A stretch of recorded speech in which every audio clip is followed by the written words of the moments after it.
There has been an assumption for decades that as a natural element, calcium supplements must intrinsically be safe. But calcium supplementation is neither natural nor risk-free, but the same could be said for every medication on the planet. Yet doctors continue to write billions of prescriptions for drugs every year, because the hope, at least, is that the benefits outweigh the risks. So what about the benefits of calcium supplements? Yes, heart attacks and strokes can be devastating, but so can hip fractures. The risk of dying shoots up in the months following a hip fracture. About 1 in 5 women don't last a year after a hip fracture, and it may be even worse for men. On average, apparently cutting one's lifespan short by 4 or 5 years. And unfortunately, these dismal statistics don't seem to be getting much better. So even if calcium supplements caused a few heart attacks and strokes, if they prevented many more hip fractures, then it might result in a favorable risk-benefit ratio. So how effective are calcium supplements in preventing hip fractures? We've known that milk intake doesn't appear to help, but maybe that's because any potential benefit of the calcium in milk may be overshadowed by the increased risk of fracture and death associated with the galactose sugar in milk. But what about just the calcium in a calcium supplement alone? Calcium intake in general does not seem to be related to hip fracture risk at all. And when people have been given calcium supplements, not only was there no reduction in hip fracture risk, an increased risk is possible. The randomized controlled trial suggests a 64% greater risk of hip fractures with calcium supplementation, compared to just like getting a placebo sugar pill. Where did they even get this idea, then, that calcium supplements might help our bones? It was this influential study in 1992 that found a combination of vitamin D and calcium supplements could reduce hip fracture rates 43%. But this was done on institutionalized women, like in a nursing home, who were vitamin D deficient. They weren't getting sufficient sun exposure, and so if you're vitamin D deficient and you take vitamin D and calcium, no surprise, your bones get better. But for women living independently, out in the community, the latest official recommendations for calcium and vitamin D supplementation to prevent osteoporosis is unambiguous: do not supplement. Why? Because in the absence of compelling evidence for benefit, taking supplements is not worth any risk, no matter how small.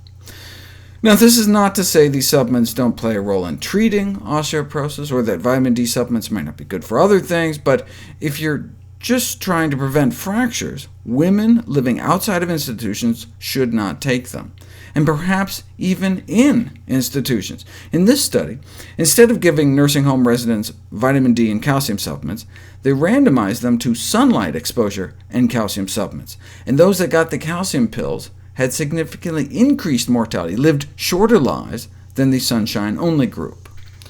Although calcium supplements don't appear to prevent hip fractures, they may reduce overall fracture risk by like 10%.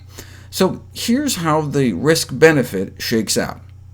If 1,000 people took calcium supplements for 5 years, we would expect 14 excess heart attacks, meaning 14 people would have a heart attack that they would not have had if they had not started the calcium supplements.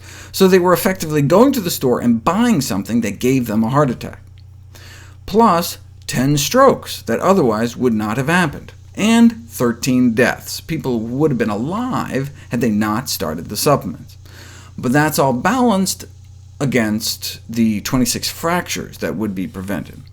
Now, it's no fun falling down, breaking your wrist or something, but I think most people would look at that risk-benefit analysis and conclude that calcium supplements are doing more harm than good.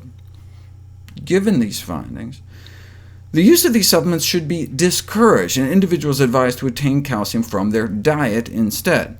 Calcium supplements have been associated with elevated risk of myocardial infarction, heart attacks, whereas dietary calcium intake has not. How much calcium should we shoot for?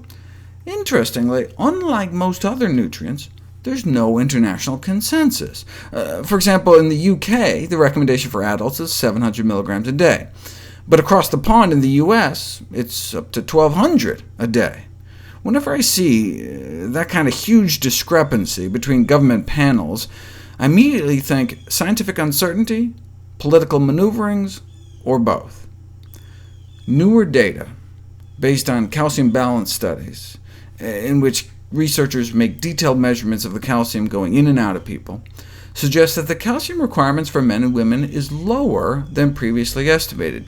They found calcium balance was highly resistant to change across a broad range of intakes, meaning our body is not stupid. If we eat less calcium, our body absorbs more and excretes less. And if we eat more calcium, we absorb less and excrete more to stay in balance. Therefore, current evidence suggests that dietary calcium intake is not something most people need to worry about. This may explain why in most studies no relationship was found between calcium intake and bone loss anywhere in the skeleton, because the body just kind of takes care of it. Don't push it too far, though. Once you get down to just a few hundred milligrams a day, you may significantly get more bone loss. Though there may not be great evidence to support the US recommendations, the UK may have the right idea, shooting for between 500 and 1,000 milligrams a day from dietary sources, unless you've had gastric bypass surgery or something and need to take supplements. For most people, though, calcium supplements cannot be considered safe or effective for preventing bone fractures.